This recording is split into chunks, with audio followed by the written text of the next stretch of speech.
এই যে আজকের এই অনুষ্ঠানটা, এই যে নতুন করে স্পোর্টস, এইটার আইডিয়াটা কিভাবে আসলো সেই গল্পটা আমি তোমাদেরকে বলবো। বেশি বড় গল্প না, ছোট গল্প। শুনবে?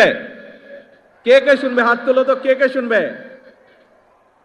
Very good. আচ্ছা, ঠিক আছে।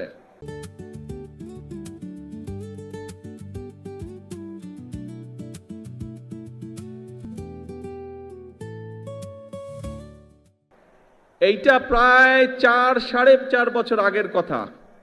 আজকে থেকে 4.5 বছর হবে। 4.5 বছর আগের কথা।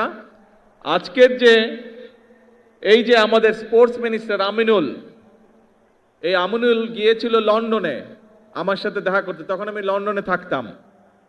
তো আমিনুল এসছে, আমার সাথে কথা বলছে। তো ওকে নিয়ে একটা রেস্টুরেন্টে খেতে গিয়েছি।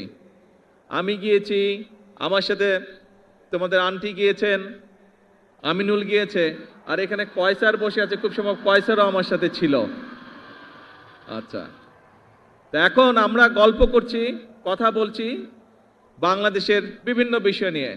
তারপরে আমরা কথা শুরু করলাম, যেহেতু আমিনুল স্পোর্টসের মানুষ, আমি ওর স্পোর্টস নিয়ে আলাপ শুরু করলাম, যে স্পোর্টস নিয়ে আমরা কি কি করব, বিভিন্ন বিষয়ে আলাপ করলাম।